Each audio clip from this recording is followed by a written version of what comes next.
Today's podcast is brought to you by Visa, with the capacity to process over 65,000 transaction messages every second. Visa's been bringing innovations to the way we pay for over 60 years. Imagine a world where, instead of just tapping to pay with your Visa, you had to wait for everyone in front of you to cut a check everywhere you went.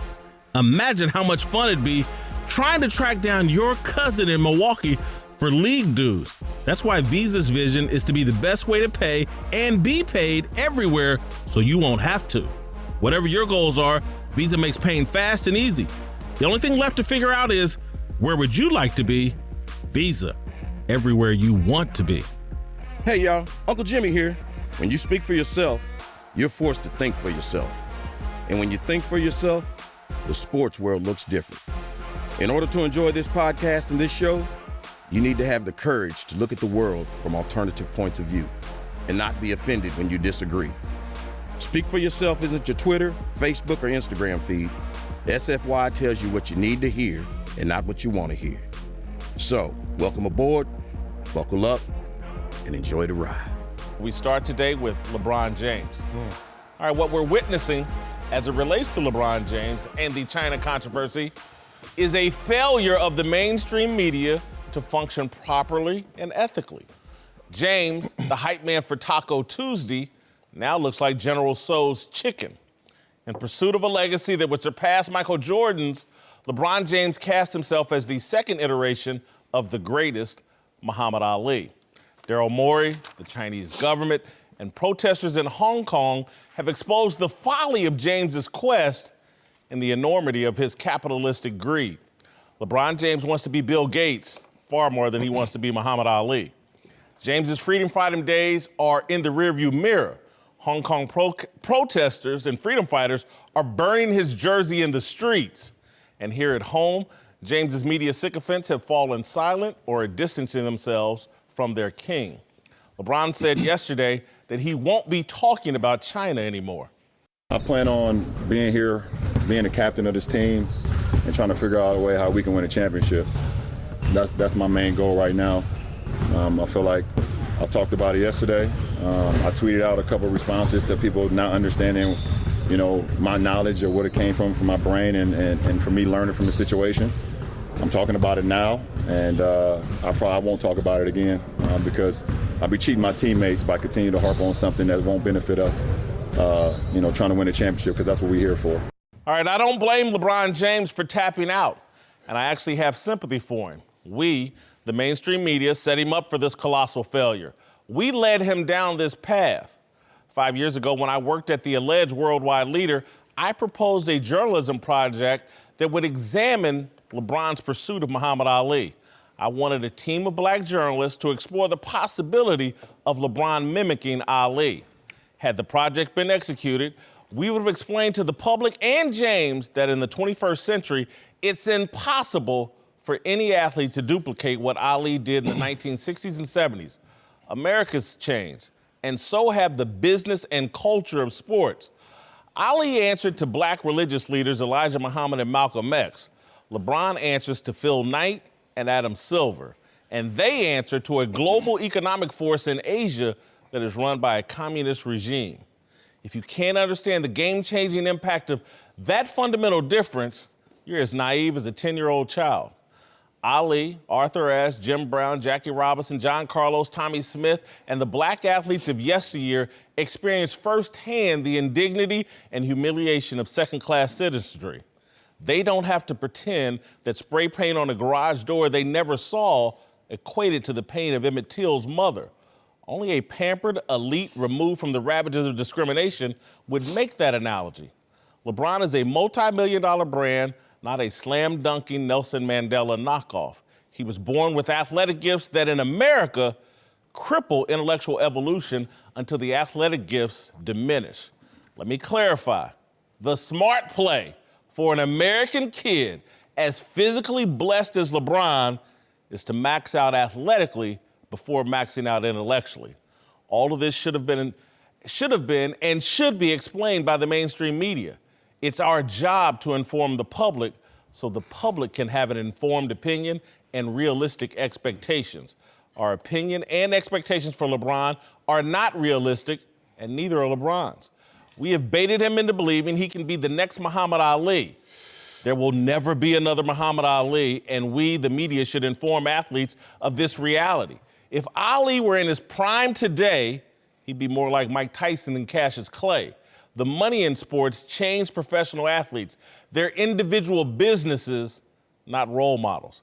I feel sorry for LeBron. He's been hoodwinked, bamboozled, and led astray. His image has been irrevocably damaged. The China controversy should expose Phil Knight and Adam Silver more than LeBron James. Knight and Silver are the real General Tso's chickens. All right, joining the desk now are Fox NBA analyst Jim Jackson and Yahoo Sports senior NBA insider Chris Haynes. Marcellus, I'll start with you. Yeah. Has LeBron James damaged his reputation through this China controversy? Absolutely. We all know he has. In terms of the balancing act that LeBron was living in his brand of being the king on the court and being someone authentic, understanding people's plight, being woke, being understandable of all the dynamics that go with coming from where he's from to where he is now. So, yeah, it takes a hit. And I tell you where it takes a hit. And it shouldn't be too profound, but everyone knows that incentives shape behavior. Simple as that. And what LeBron realized in this calculation is he went to a place where he saw the line. And he saw the line that was going to be an issue in terms of what his brand is. And he went exactly on brand. In that same moment, Adam Silver went on brand. James Harden, Mr. Adidas, who has connections to China, went on brand. And LeBron said, let me be on brand. But his brand, as they say in the Bible, be hot or cold, not lukewarm, or I'll spit you out my mouth. And now LeBron is feeling some of that venom. Here's my biggest issue with LeBron James. He just bankrupted the woke's economy and investment in him in terms of being authentic. That's what he did. And it's an issue because it's disingenuous. What you didn't include in your statements is the plight of those people in China. And if you're a person who believes in equality and humanity, that has no border. So what he did was go out there and show something that was inauthentic. It wasn't authentic to LeBron's brand. And now we're sitting here saying, LeBron, next time something comes up in any capacity in that scope, we're going to look at your side eye because you had your opportunity to step up in those moments, and obviously you didn't. Go ahead, JJ. Go ahead, big time. Uh-oh, don't y'all pass this? I want to hear all of it first. That's what I want to do. Well, look, has he damaged his reputation? I think public perception, yes, it's probably not going to be the same as it was. But I think if you look at the brand that LeBron is, the icon that he is, that's still going to remain intact. Nonetheless, it's going to be a blemish. But let's keep in mind, he never did, and I think that's his only mistake in not mentioning the flight of what's going on down there in China, the struggles, the obstacles that's going on over there. The only thing he did was condemn Daryl Morey. He was asked about Daryl Morey, and so he spoke on that. And that's what I think people are harping on. And I'll give everybody the fact that I don't think it was handled to the best of his ability, but the one problem, the issue he had, I think we all know, the issue he had was the timing of which Daryl Morey did that. He wasn't there in China. And so the timing of which the Nets and the Lakers were going over there, they had to deal with all that. They were locked in their hotel rooms. But look, I know they're 5-star hotel rooms, but they're 5-star. But they can't do. They don't know what's going on. They don't know if they're playing a game. They don't know who's waiting for them outside the door. Daryl Morey didn't have to deal with that, and then they're left with the questions that they're asked. So that's the only thing LeBron James has addressed is how he feels about what Daryl Morey did. He still hasn't addressed the issues that's going on over there. Well, the original question, has he damaged his brand? Yes. Is it salvageable? Yes, because we've seen it throughout history. I'm going to go back to Muhammad Ali.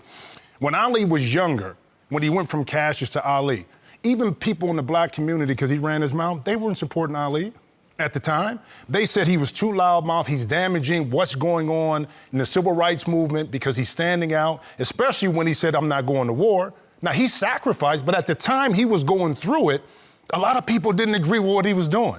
As he got further along into his career, as he gained more knowledge, he broke away from Elijah Muhammad. He really studied Islam from the basic tenets of what it meant. That's when he became Muhammad Ali. But through that process, he wasn't as worldly adorned as he was later on. So when you look at LeBron James, he's still trying to figure out how to navigate. LeBron James didn't say, I'm gonna be the next Muhammad Ali. Right. But what he did was put himself in a position where people are gonna look at him with a certain amount of power and influence, and how do you utilize that? I do think he stepped on his foot and his toe a little bit here by not acknowledging what's going on in Hong Kong. Now, that doesn't mean you have to go into deep political implications on what's going on, because you really don't know. Yeah. But you can speak on the fact that freedom of speech is very important, wherever that's at in the world, in a communist country, America, whatever it is. You could have left it there and then moved on. But he didn't give himself that opportunity because, again, the thing is, he got asked about Daryl Morey and he spoke about it. And I do believe when he said that Morey wasn't educated, I don't think he meant on the fact of what's going on in Hong Kong, because this is the MIT grad. I think he meant it more so the implications of that text that he set out, what it does to the NBA. Because now, if China pulls out from an economic perspective billions of dollars, the salary cap goes down 10 to 15%. And people understand that in the NBA. So that's why they're trying to protect that, because as players, they look at it and say, salary cap goes down, I'm a free agent next year, I don't get paid as what I should get paid. So it's a lot more to it, but I do think LeBron's brand, depending on what he does moving forward, can be salvaged. Everything is salvageable, and you're right. And there was layers to Muhammad Ali's progression, and you're 100% right. At that time, when he changed his name from Cassius Clay to Muhammad Ali, black people weren't on board. We were very hardcore Christians at that time. That's a Muslim religion, a black nationalist religion, and so you're right. However, look, and this is where I'm giving LeBron an out. Because I do think this is a teachable moment for all athletes, and particularly for LeBron James, in terms of, because we in the media, I'm telling you, we bait these black athletes. We don't ask white athletes to have an opinion on every injustice issue or social issue in the world. We ask black athletes, because of Muhammad Ali, because of John Carlos and Tommy Smith and those guys, we ask the modern athlete to step out here on things that, one, I just don't think they're well-versed in, and two, they just don't have a shared experience like those athletes did with the overwhelming majority of African Americans. It's just different. You're living in gated communities. You make millions of dollars. You're pampered globally. It's a different scenario. And so what I'm hoping comes out of this for LeBron James and all these athletes, there was Tony Dungy who tweeted out something about Warrick Dunn today, and what Warrick Dunn, the former Tampa Bay running back, has been doing with his money for the last 20 years, building these homes for single moms in tough situations. Deshaun Watson grew up in one of these homes. And I just keep going back to there are different roles to play when you become a multi-millionaire. Look at other ethnic groups, racial groups, and what they require their super wealthy to do. Support the issues you believe in. You don't have to be the face of it. You don't have to be the voice of it. You can finance people to be the voice of what you believe in. You can take your wealth and really impact and help people. That, to me, is the new dynamic and the new expectations we should place on wealthy celebrities. Let me back something up, too. You talked about, especially in the black community, we get asked to talk about different issues, especially issues that affect us. Okay? I can't expect a white athlete to really intelligently talk about what it feels like to be bused to another school that's predominantly that color. Okay? I can't expect him to really dig into a lot of the racism issues dealing with police officers because they don't know. Now, they get asked questions when it comes to labor agreements or what's going on. Are you supporting Trump? They get asked questions. But they're not going to get the deep depth questions that we're going to get that affect us. Inner city issue. Inner city issue, because they can't really address it, and I get it. But to your point, we have to be careful about when we step out there. Assess all the information first. Digest it. Talk to people about it. So when you come back and have a formative opinion, it's well-versed and already studied. And that was my biggest issue with LeBron. He could have told that company line. James Harden did it. Steve Kerr did it. Doc Rivers did it. Adam Silver did. Everybody did it, and LeBron wanted to go on brand because that brand is disingenuous, being woke, to Whitlock's point. Let's talk about that. One, Daryl Morey is not misinformed. You're misinformed if you're saying Daryl Morey's misinformed. What's the most popular NBA team in China? Houston Rockets. The Rockets. In the relationship with Yao Ming, and Daryl Morey knows that relationship intimately. He knew the timing. He knew everything, all the implications, and still hit send. You think so? Yeah. I know so. We're going to argue that MIT didn't know? Now, you go over there. I'm just going to tell you, his team is the most popular. He has the most understanding. He's the most familiar. That said, what we're really talking about at the core to me is that pressure. A lot of people want to call it the black tax. What I want to call it is survivor's remorse. Shout out to you, LeBron, and the TV show you had called Survivor's Remorse. When you make it, there are gifts and there's guilt that comes with you making it. And the gifts are something that we want to share externally. All right, here's your car, here's your house, mama, all this stuff. And then the guilt is when we want to change the mindset and show everybody, instead of how to come up like we did, how I'm still down with you, how I'm still relevant, how I'm still real with you. And then what woke does is activate and triggers people to detour from what's most important. And it's not color, it's character. So LeBron James was never kept behind in his road because of color. It was just simply, are you good enough? And then can you live up to those abilities? And what happens is when we reach back, we want to say, no, the road that we just traveled is not the same road. It is. And we don't want to enhance those real elements of the grind and the success. And I can tell you why I know LeBron felt guilty and fell victim to this. When he came back, he says this: so many people could have been harmed, not only financially, the hell you talking about first? Financially, physically, emotionally, spiritually. The cliff notes of that is my pockets could have got hurt the most. Then my body, then my mind, then my heart. That's out of order, brother. And he knows better than that. But that's what we do. We have this guilt. When we make it, we got to shower you on the outside with this and then say, I'm still down there with you on the inside. Stop playing. What LeBron meant by Daryl Morey not being informed is that he wasn't informed on the implications that the Nets and the Lakers would face as they're arriving to China. Not that he's not informed with all the issues.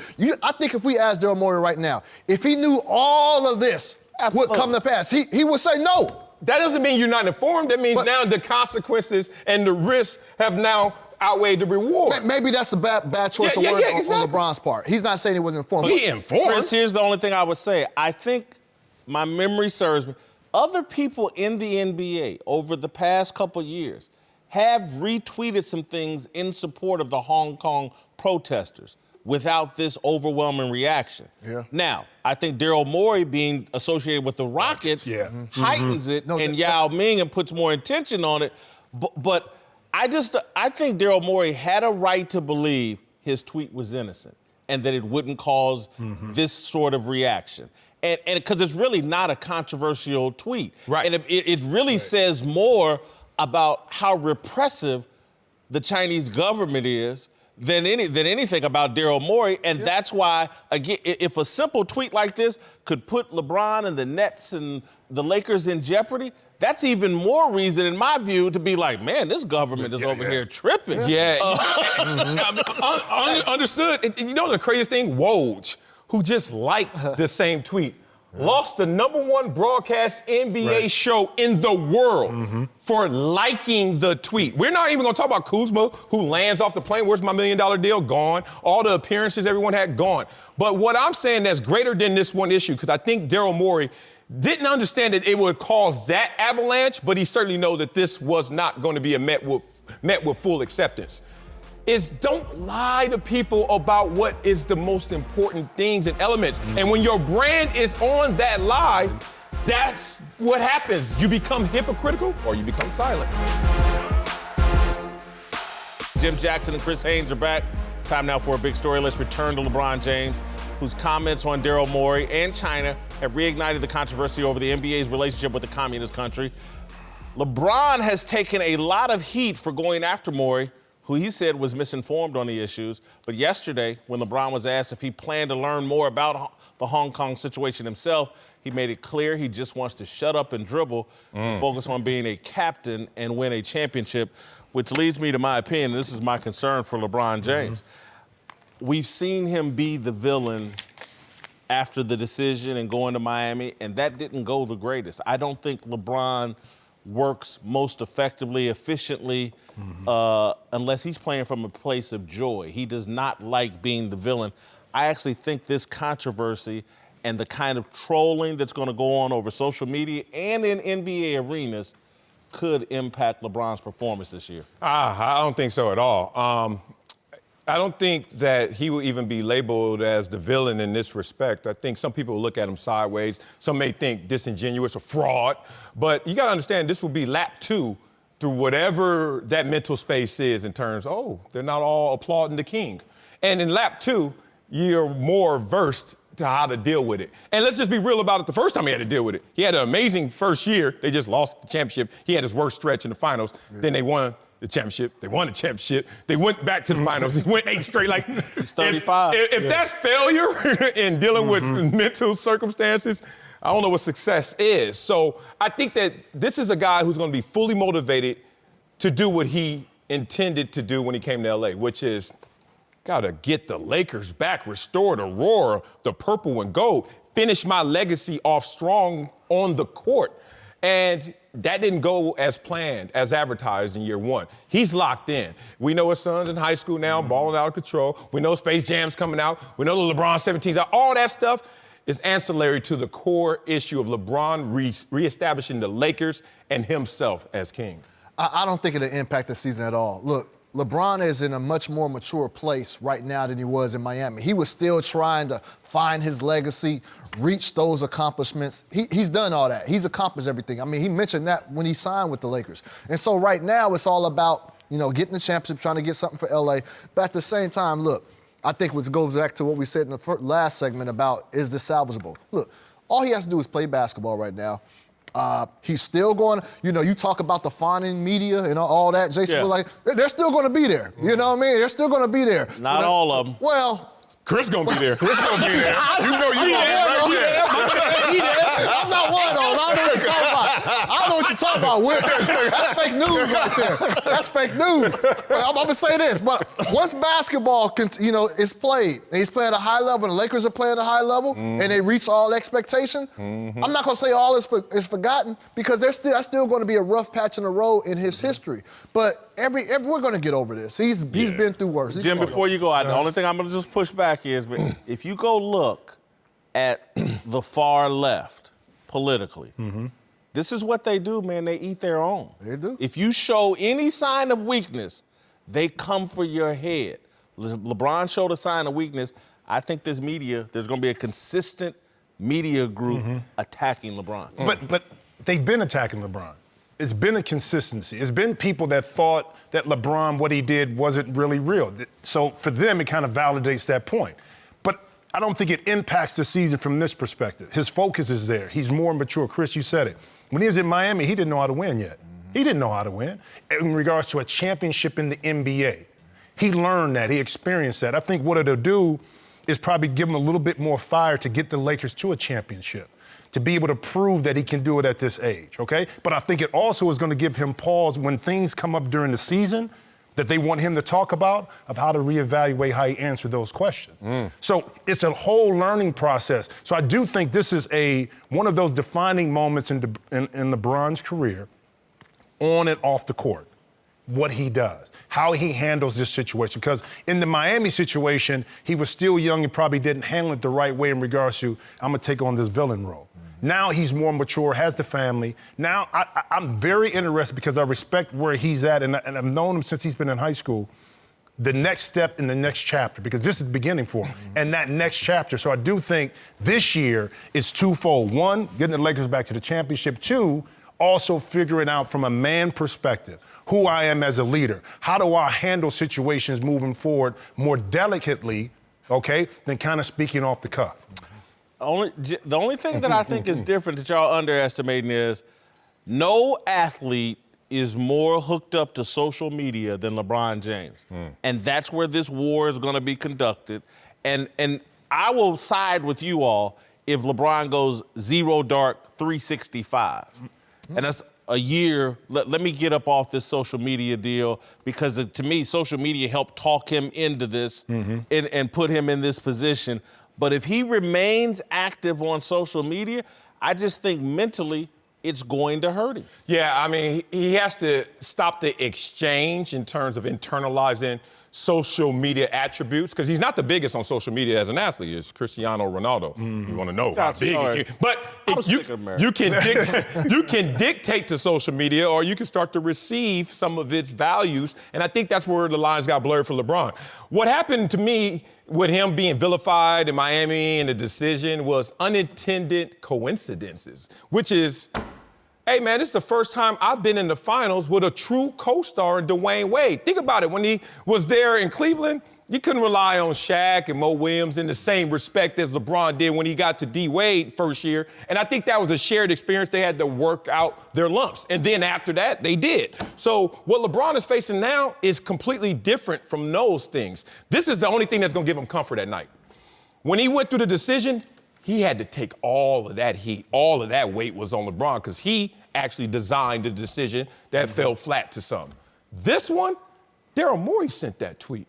And then Adam Silver didn't take proper cover. And then I'm out here trying to take it for everyone else in the NBA, thinking about my brethren. So I think there's going to be some comfort. Y'all hate is displaced. It's really for multiple people, but y'all going to look at me because I'm the biggest name, biggest face. I'll take that, but I do find comfort in my own privacy knowing I'm not the biggest culprit. Okay, that may be true, but he's in the position, and this is where athletes are in really an unfair position.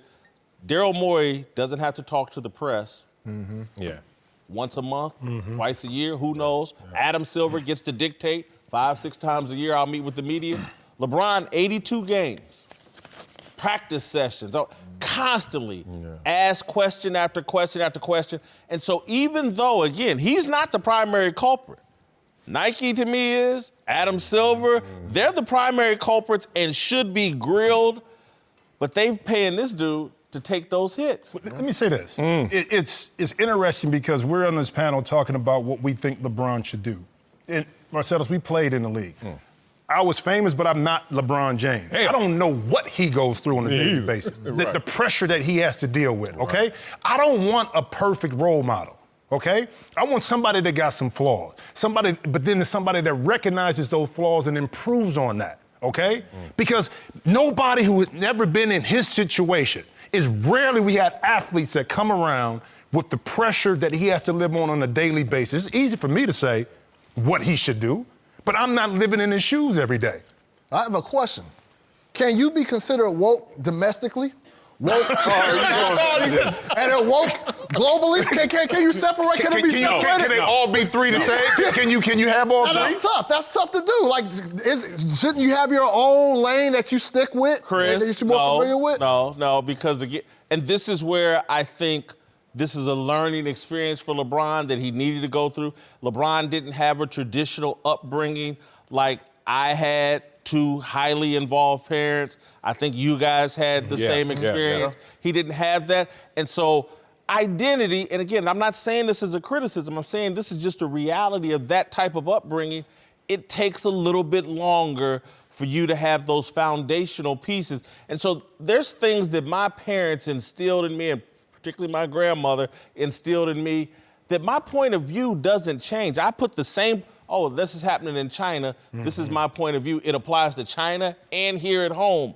LeBron, I think, is just grasping those things, and I don't say that to diminish him in any way. Situational. If I had been born into that same situation, I think I would be having the same struggle.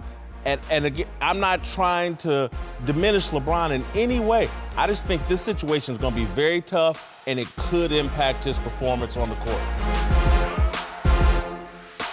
Whitlock and Wiley, joined now by Fox Sports NFL analyst Mark Schlereth and Bucky Brooks. All right, let's move to the Rams, who clearly weren't satisfied after that embarrassing loss to the 49ers, making a flurry of roster moves yesterday, headlined by their trade for disgruntled Jaguars cornerback Jalen Ramsey. LA sent 2 first-rounders and a fourth-rounder to Jacksonville, which means that dating back to 2017, the team is set to go 5 straight seasons without a first-round pick. Question here is, do the Rams look desperate with this Ramsey move? Yeah, they do. And I think there are 2 mutually exclusive things happening right now. One, this was a great trade. And at the same time, this probably won't fix their problems. Their problems are up front, offensive line issues. This team, 6th worst in terms of run blocking and 2nd to last in terms of pass blocking. Last time I checked, Jalen Ramsey's not about to strap up and put on an extra 150 pounds and play O-line. So we're masking some of the issues. But I played in the Wade Phillips defense. We were the #1 ranked defense in the NFL. When we had some limited assets on offense, Wade says, you know what, let me send my Sam, let me send my Will, my Saul blitzes. Let me get my linebackers involved in this pass rush, help Aaron Donald out. Corners, y'all on the island, and I need you to be on that island in man coverage. I think right now the gamble, the desperation, the risk is we're going to let our defense lead this team while we're having our offensive struggles right now. No, I agree with you. I mean, I think it's one of those things where you kind of are trying to figure out how can we do this best long term. Well, long term, the best way to build a championship team is acquire a bunch of blue chip players. And they certainly have that, and they have those guys under contract. Jalen Ramsey was a top 5 pick. He has played like a top 5 pick. He gives them a difference maker on the island. When we talk about right now what they need to fix the offensive line. Jalen Ramsey won't help that. But if I'm building this team out and I'm looking at how they can be a team that can thrive in the NFC West for the long term, they have to be dominant on defense. And right now, you got the #1 pass rusher in Aaron Donald. You now get the #1 corner in Jalen Ramsey. You fill in those other pieces. And I know people say it's really expensive to get Jalen Ramsey because you're giving up picks. I will always take proven players over picks because I know what I'm getting. If their scouting department is good, they can figure it out in the later round. They got Stephon Gilmore, too? You said #1 corner. They got both? Oh, they only traded for Jalen? Okay, all right. I would just say, first and foremost, I think we should all pray for Jalen Ramsey and his back. I hope that he's going to be okay. I mean, this is a huge gamble, giving up all that draft capital for a guy who can't play because he's got a terrible back injury, right? Yeah. Listen, this guy is a great player. I did their game last week, and one of the big issues, continuity on the offensive side of the ball. One of the things that I think that oftentimes gets taken for granted when you have players on the outside that are talented players, and they have a bunch of talented players, they have a bunch of good players on the offensive side of the ball, you take for granted what those guys up front do for you. They lost John Sullivan, their center, to retirement, and they lost what I think is their best offensive lineman in Roger Saffold, who was their biggest kind of off-the-ball, create a tone up front. And they replaced them with young players who aren't nearly as good. And they are suffering right now because of that. When you look at the Rams from an offensive perspective, what they've done the last couple of years, we make a lot out of Sean McVay and, the ode to McVay. If you rubbed up against Sean McVay, you get a head coaching job in this league, right? Because of the way that he coached his football team.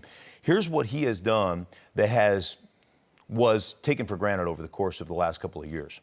Sean McVay gives you the illusion of complexity, and then he crams it down your throat with the running game. They are a 3-wides team that ultimately wanted to run the ball, single back, run the wide zone, tight zone, and cram it down your throat. And what's happened to them, they were in 11 personnel, 3 wide receivers, 96% of the time last year. And now that teams are playing them a bit different, and their offensive line is struggling, you go back and watch the film, how much they are in 2 tight ends right now. They have completely changed who they are because of their issues up front and their issues with blocking the edge right now, and that's what's hurt this team. So I'm 100% with you guys, though. It's Wade Phillips is going to go, hey, man, we're going to play man-free 90% of the time, bring some blitz, and we're going to try to win games defensively. I was right there with all of you all and thought, hey, desperate trade, good trade. And then I read Deion Sanders' comments, and I was like, whoa. And Deion's from Florida State. He and Jalen Ramsey are close. And Deion Sanders is on the record this morning, I think on the NFL Network. He doesn't think Jalen Ramsey's there past this year for financial reasons. He's in Florida, no state tax. He's coming to California. 14% of that money is going to disappear.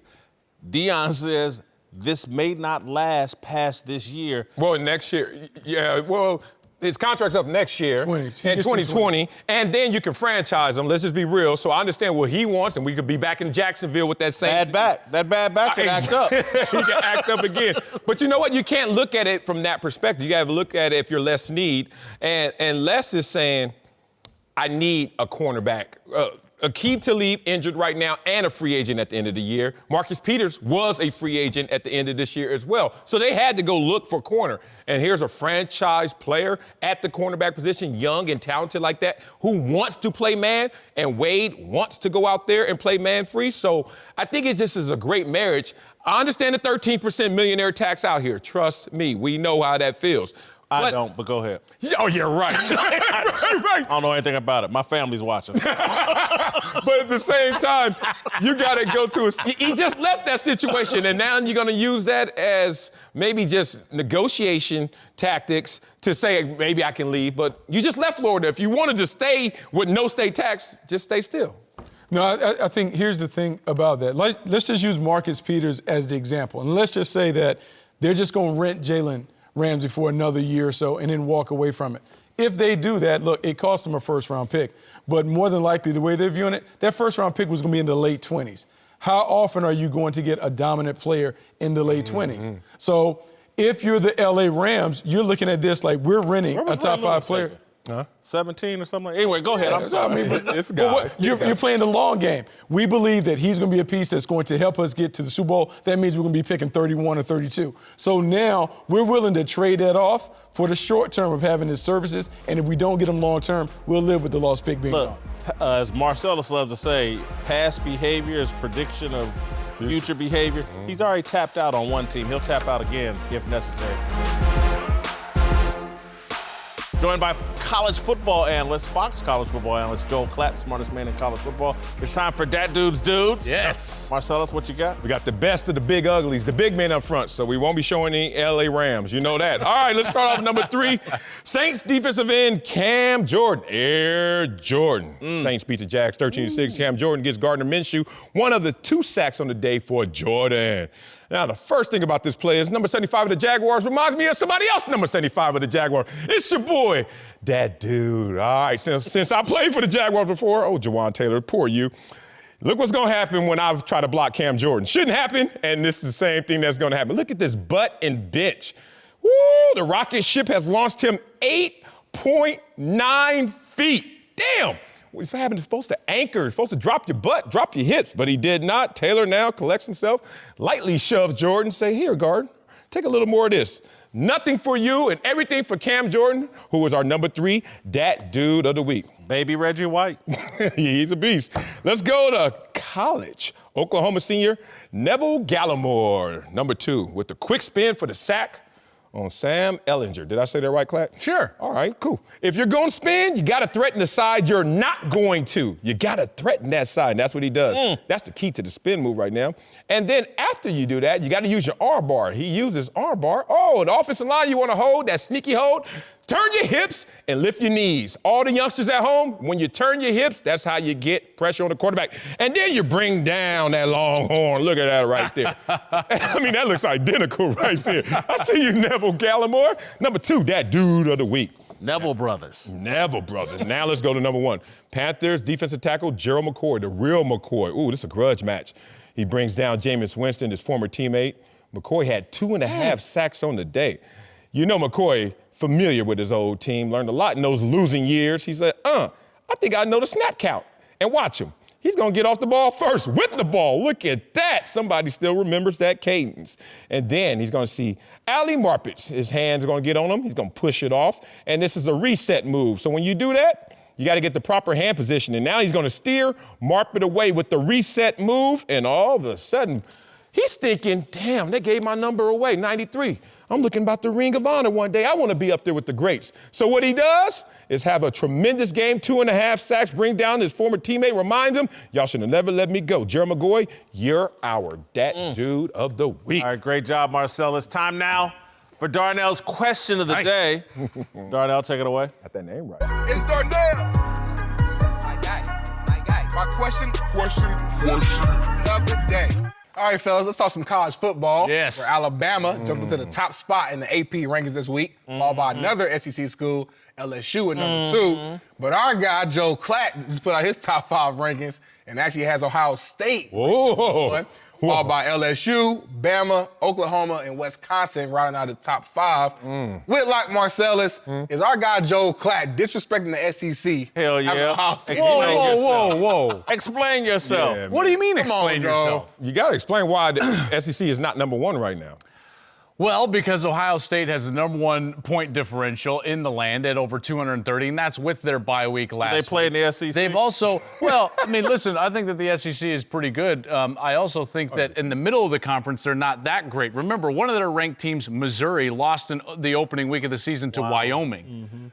Yes, you heard me correctly. I said Wyoming. I heard you. So the SEC in the middle is not what they have been in the past as far as depth. They're great at the top. Ohio State, though, is very, very good. Alabama's strength of schedule has not yet risen to the level of Ohio State. In fact, of those top teams, if you were to give a point to each team based on every win that their opponent had, Ohio State would be number 1 with 20, okay? So their opponents have won 20 games. Alabama is under that. Clemson is under that. LSU is under that, even with LSU's great resume up to this point. The reason I've got Ohio State at number 1 is very simple. They've been dominant in every facet of the game. They're great in special teams. They're a great defense. Their offense can run the football. They're the first in Power 5 in rushing the football. They also can throw it a little bit. And I think that this is a very deep core of top 5 or 6 teams. Any one of these teams could win a national title this year. So I don't think I'm disrespecting anybody. I'm trying to allow for what's happened on the field to dictate how I rank the teams, which is very important when you take a look at where I've got Clemson, which is number 7. Yeah, let me tell you who you're really disrespecting. Urban Meyer. Why? He leaves, and now you think Ohio State is better than Nick Saban, Ed Orgeron, Dabo Swinney, the great coaches down in the South. This is a first-time head coach replacing a legend, and now you think now they're I don't know what's different in Columbus, but they're better this year. Oh, so there's a new day and a new Ryan day. You like that right there, huh? But you know what? When there was an Urban Meyer there, what always was the Achilles heel for this Ohio State bunch? On the road in the Big Ten. And an unranked opponent lost. And that happened 3 consecutive years. And if you look at their schedule right now, they still have some big dogs coming up. They still got to play Michigan, still got to go out there against Wisconsin, Penn State, and then the unranked Achilles heels are still in the schedule. So where'd you get all this confidence from, Joe Klatt? Speak for yourself. Yeah, so first of all, their coordinator change on the defensive side was so important. Jeff Hafley came from the San Francisco 49ers. Jeff Hafley was the secondary coach for the 49ers, and Ryan Day was with him when they were both there and recruited him to come into the college rank. He paired him with Greg Madison, who comes from Michigan. They're the coordinators. Here's why that's important. You have this defense, and virtually every one of these defenders is back from a year ago and motivated because a lot of them thought that they were going to make the jump to the NFL last year, and they didn't play well enough. Guys like Damon Arnett, the corner, Jordan Fuller, the safety, so on and so forth. Now you have very talented 5-star type players that are motivated not just for their future, but for this year in particular. Just to give you an instance of how talented this defense in particular is, if you go back to the recruiting rankings for 2017, they've got 4 of the top 20 players in the nation just on their defense this year at Ohio State. One of them being Chase Young, who's one of the best players in the entire country at defensive end. So I know I'm defending my pick or choice of Ohio State at this point, but I will say this. Any of those teams could go out there and beat Ohio State. Any of them could. So let me translate that. I'll be proven wrong later by Alabama. Well, who's your team then? Is it Alabama? It's always Alabama. Well, you can't just always say Alabama. They've got several. They've got the most true freshmen starting for them of anybody in the country, 7 of them. And their defense isn't quite what they've been. Best quarterback. I don't know if they've got the best quarterback. Who's better? He's I think Joe Burrow has played better. I think Fields, to some extent, has played better. Would you draft Joe Burrow over Tua? Well, I'm not drafting. I'm playing college football. Whitlock and Wiley, Mark Schlereth, and Bucky Brooks are back. Let's move to Green Bay, where the officials gifted Aaron Rodgers and the Packers a win Monday night with 2 phantom hands to the face penalties, keeping Packers scoring drives alive, including the one that let Green Bay run the clock down before kicking the game-winning field goal. The mistakes led to a major outcry, but yesterday, Jerry Jones actually said there's an upside to all the outrage. I actually think replay, even in its inexact or in its inaccurate form increases the interest in the game. The game last night, Detroit and Green Bay, the calls were the subject of most of the talk after the ball game. As long as they're talking, keep it going. I don't like this. I disagreed. I don't. All news is good news, or all controversy is good controversy. I disagree with Jerry. I don't disagree with him. I understand you don't want to hear it, but certainly we all live by this creed, and he feels this. He has his straight money hat on as an owner, and he is looking at it like, look, y'all could talk all this integrity you want, but at the end of the day, I'm talking about how much revenue is created, and that revenue is created in part by story, by conversation, by fodder. And it's interesting when you see Jerry Jones say this, it's against the grain in terms of what you're supposed to say at the podium, but he's not trying to blur the lines right here. Similar to what Jay-Z was saying when he first came out, and everybody was like, yo, I'm going to rap for the culture, and I'm going to be a purist. And Jay's like, nah, I'm a businessman. I'm trying to sell as many albums as I can, any way I can.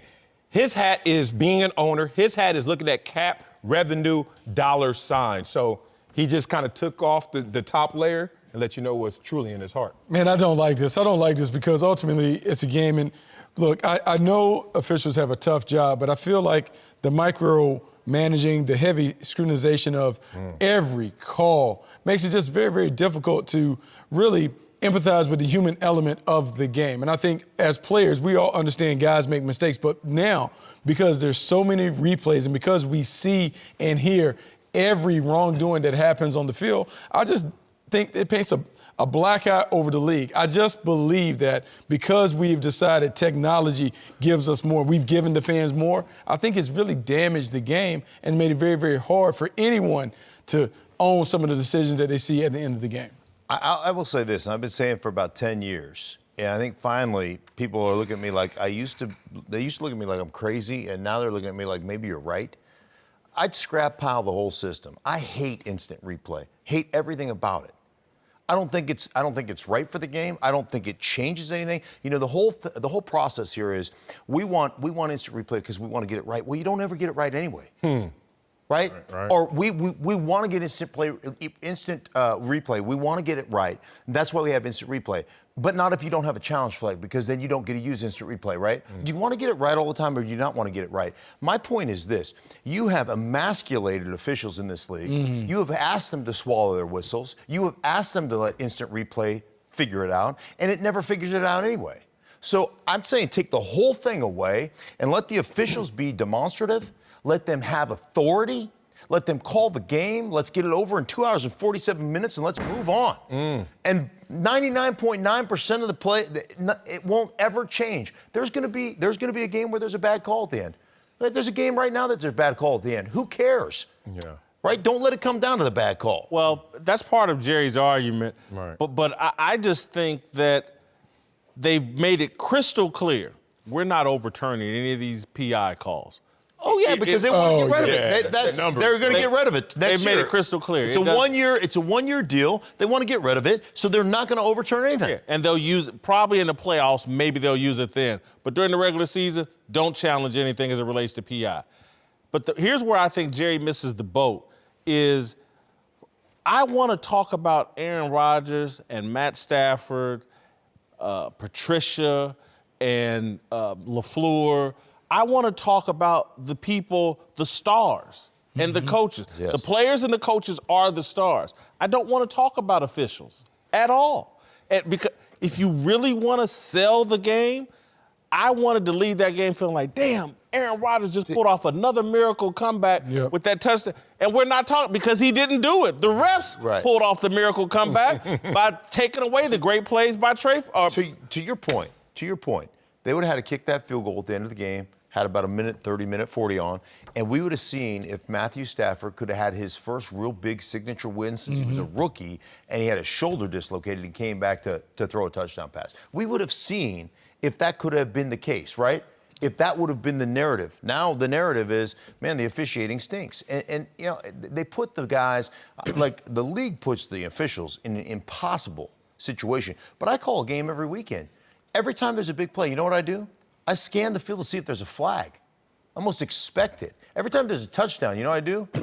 I got to wait to talk about the touchdown to see if it's actually a touchdown. Like that's but we're not being completely honest here, because one thing about human beings is we don't fully know what we want until we get it. And then you have to understand what that means in the application of sports. The dynamic of the unpredictable, what referees really possess in terms of the equation of how we digest sports. That unpredictability is what is so exciting. If you just went out there and said Team A plays Team B and everything was just monolithic, we wouldn't have the same experience. But that heightened response by the unpredictable. I was in one of the craziest games ever, which I thought was a bad call, the Music City Miracle. To this day, it's still being spoke of. If we had just won that game in a clean, molded way, I don't think that game is even discussed. And that's what Jerry's saying. He's like, to grow this game, it's not just going to be uniform in terms of understanding. The officials are in service to something greater, but they're a necessary part of that. It's kind of like how technique is. You know, we get, oh, his throwing motion's bad. Is it on target? Jerry's saying, oh, you guys are complaining about how it looks.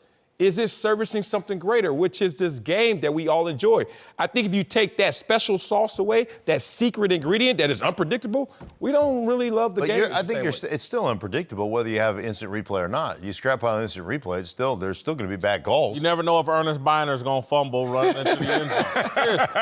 No, you don't. And I think from a bigger Russell perspective, Wilson's going to throw an interception at the goal line. Yeah, that happens. Instant replay has really damaged the game in terms of all the big hits, because before we knew it was a very violent game. But now when you look at a game, every time there's a major hit over the middle of the field, especially in the defensive backfield, they replay it, they slow it down, they talk about it. We've talked about CTEs and concussions and all of those other things. So now we felt compelled to try and legislate some of that stuff out of it.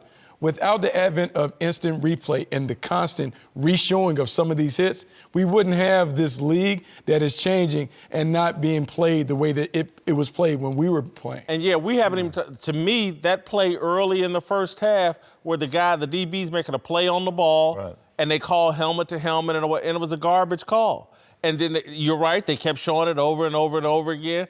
And in the old days, that would have been, hey, great play on the ball, PBU, move on. Is the game better now than it was back then in our day? I would say yes. And I know who would definitely say yes, Jerry Jones, because the game continues to grow at a rate that's even greater than when we played. We can say what we want, but the ticket sales and every other measurable is saying we're accepting this and it's thriving. And I think that's where Jerry's coming from. Well, I think the desire to be entertained, the way we've set up our lives now, we're addicted to our phones and laptops and things. So you put that old school game on right now, I think it does quite well. People love this.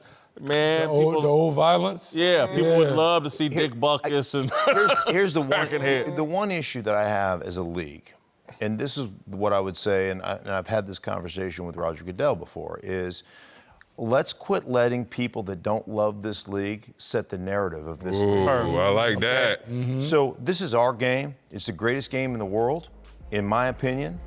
I love the contact, I love the violence, and there's a reason that most of you can't play. It's not because you weren't gifted enough athletically, it's because you don't have the onions to do it. Yeah. How many surgeries again, Mark? 30. Bucky Brooks is back. Let's move to Cam Newton, who is expected to be back at Panthers practice after their bye this week, after missing the last 4 weeks with a foot injury. But with Cam out, backup quarterback Kyle Allen has had the Panthers rolling, winning 4 straight. And now Ron Rivera sounds like he's not in any rush to get Cam back on the field. I think people need to understand that the young man's done everything we've asked. I'm trying to stay true to what I told him.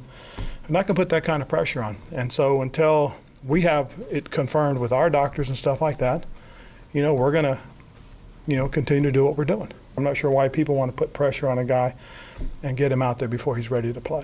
That's why when we sat down, I talked to him and told him, I said, Cam, when it's time, and you're really the only one who knows it. So we'll go from there. And at the end of the day, guys, we're focusing on the now.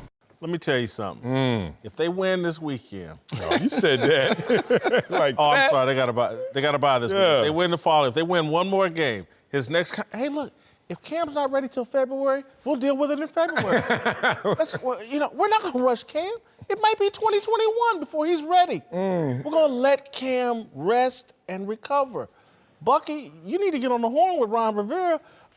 Because he don't sound like Cam's coming back out. No, I think this is the situation with Ron Rivera. He's buying himself time because what he wants to see before they make this decision to move on from Cam, they need to see, is Kyle Allen really going to be a guy that can sustain the level of play that he's played?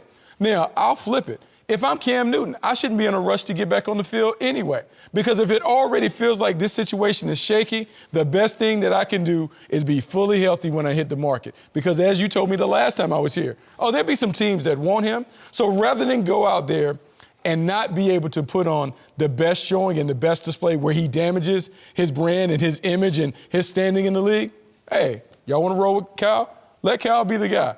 You'll regret it when I go somewhere else and I start and I shine. Dun, dun, dun, dun. They got a bye week, right? Yeah. Dun, dun, dun, dun. Trade week deadline.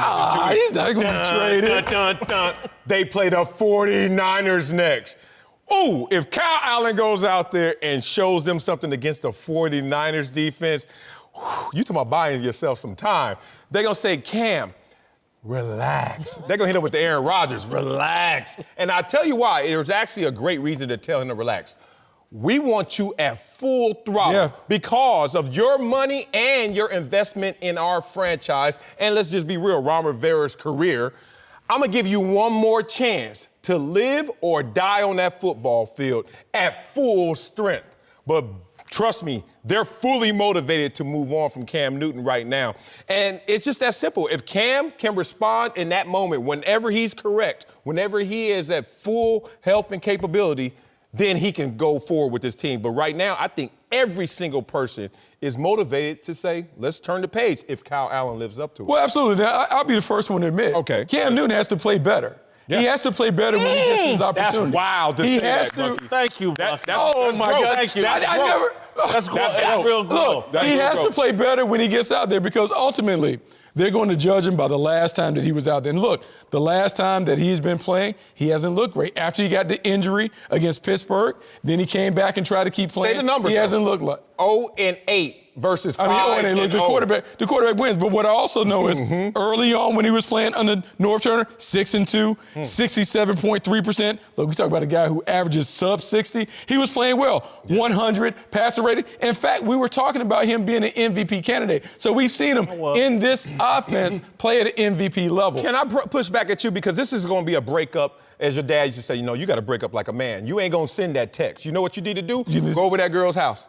And when my mama answered the door, say, I need to speak to her outside. Ooh. And you got to look her eye to eye and say, this is over. And that's what Ron Rivera is basically saying. Look, I'm on my way to your house right now. To break up with him. But I'm going to give you time to understand that this is what's going to happen unless you show me something different in that drive. Let me tell you what's working against him. Because Marcellus said something that kind of moved my position. That they would like to give Cam the opportunity to die on the field. Mm-hmm. They would like to put him out there and say, okay, sink or swim. The Saints aren't allowing that to happen because the Saints have played so well without Drew Brees, and so to keep pace, they may not be able to take that risk. If the Saints had one more loss, I agree. I think that they would be like, you know what?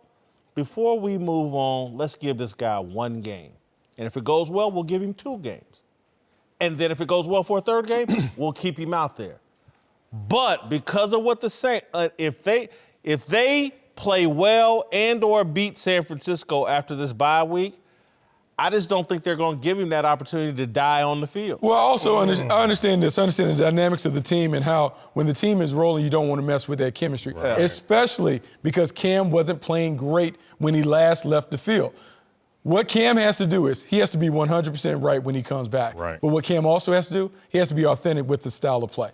Cam Newton cannot out Kyle Allen, meaning he cannot be the pocket passer that is trying to deliver. The only way that Cam can change this narrative is he got to go back to being the Superman Cam that we saw. He has to be the guy that is the dual threat. He has to be able to make plays with his legs. He has to throw it. And then, only then, can we say, hey, Cam Newton's going to be that. But if he tries to do anything beyond that, he's going to fail, and Kyle Allen's going to be the guy that y'all talking about. You know you're my favorite football, as I say, translator. You're my Rosetta Stone, man. You just showed me the game, and you translated it better than anybody.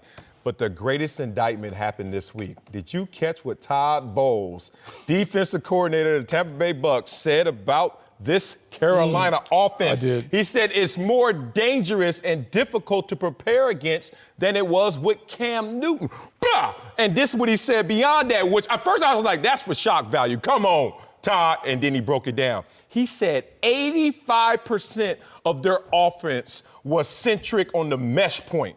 That meant Cam in the read option, CMC right here, we can focus and narrow in terms of where the locale of the ball is. He said with Kyle Allen and his distribution all over the field, it's much more difficult to go out there and defend. Your point? Kyle Allen is Ricky Rubio. Cam Newton is Russell Westbrook. So the difference is he does everything. He's a scoring player. He is the guy that has to have the ball in his hand to do magical things. Kyle Allen is just a distributor. He can't do anything on his own without the weapons around him. So if your supporting cast is great, yeah, you can win with Kyle Allen. But if those things start to fall by the wayside, you don't have Christian McCaffrey, you don't have some of the receivers on the outside, Kyle Allen can't elevate the team like Cam Newton can elevate the Bucky, I think both of y'all made great points. Bucky, I'll say this, because one thing we're leaving off the table, and I'm not saying this for shock value, I'm saying it because I truly believe it. Bucky's talking about he's got to play like Superman. Oh, he has to play like Superman. Yes. That was part of his leadership, and that's why guys followed him, because he played like Superman.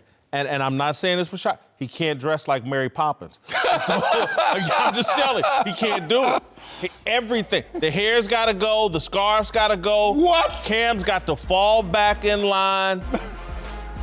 No. He look like Clark Kent. Russell Westbrook. Rivera's still going to break And that's why Russell Westbrook got tossed.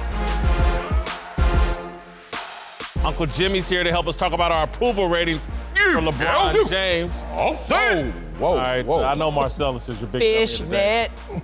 Hey, man, big dummy of the day go to the person that keep on saying, my family watch this show. Yeah. Hey, man, me and your mama don't count. That's all you And got. I'm pretty sure she TiVo it.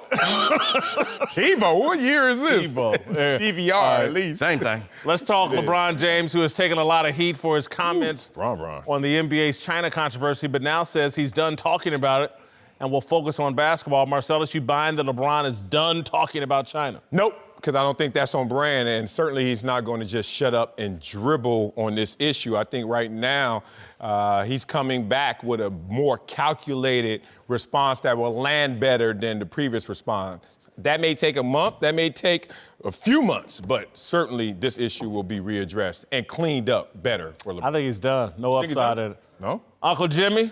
What's up? Things change. You got your MC Hammer outfit on. I think that's MC or Michael Jackson. Well, Anyway, first of all, y'all ain't gonna thank me for being here? thank you for being here. Y'all ain't gonna tell me that the pleasure's all y'all's? The pleasure's all ours. Y'all gonna pull me out of my studio for my track time to come in here with y'all? What studio? What studio are you in? Look, Stan, look, I got a little track that I'm working on for Bronny. We got something coming up for y'all. You got a track for Bronny. Yeah, we ain't supposed to say nothing about it, but I'm kind of hyped about it right now. Listen to this track. For real, y'all laugh here, but y'all want to hear it? I wrote a little somebody. Y'all want to hear it? Yeah, here you go. Check it out. Watch this. Check it out. Y'all ready? Oh, God. 1, 2, 3 into the 4. Once again, Uncle Jimmy got to come and save the show. Huh? I already done made my entrance. Y'all backed on up, because y'all know I was about to rip it up. Give me the microphone first so I can bust your ego like a bubble. Okay. China and King James, y'all know y'all in trouble, because it ain't nothing but a king thing, baby. All my homies over in China going crazy. Nike is the label that pays, man. I'm incredible, not edible, so Whitlock, why you trying to fade, man? So let's get back to the lecture at hand. Huh? Uncle Jimmy was sent here to make you understand from an OG's perspective. But before I jump in that ass, I got to find a contraceptive. Because when it comes to LeBron James, you know that you could be learning that ass and all that while you just sitting up here just trying to mistreat that ass. You know what I'm trying to say?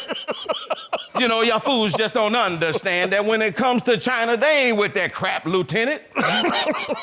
So, Whitlock, why you always trying to put your 2 cents up in it, huh? Yeah, and that's realer than real deal Holyfield. Now, Doc Ellis, you tell these people, how we really feel. Because it ain't nothing but a It ain't nothing but a king thing, baby. Got all the homies in China going crazy. Got Nike being the label that pays, man. So I'm incredible, so Whitlock, why you trying to fade, man? Say what? Throw your hands in the air! Hands in the air! What? Put your hands in the air! Put your elbows up. You don't care! Put your elbows up. No. What you talking about? Oh, my God. Oh, man. You Say might what? be the Super Bowl halftime performance. Oh, that was Y'all slipping on your boy. We're going to call Jay-Z up. We're going to get you on that. Not bad. All right, here's my approval rating for LeBron James. He actually went up to a role player. I moved him up 8 Jimmy points Fox in authenticity. a little mama. Because I think now he's on brand. He's a capitalist. Ooh, that's sad, huh? To go on brand, you actually went more off brand than you ever been, which is sad right there. We're the same role player. LeBron, you know better. Say it better. Do that. Uncle Jimmy, give me a freestyle. I know you got something in you. Yeah, 1, 2, 3 Twitter into the says 4. Uncle dumpster Jimmy's on the show and not money. I need some more.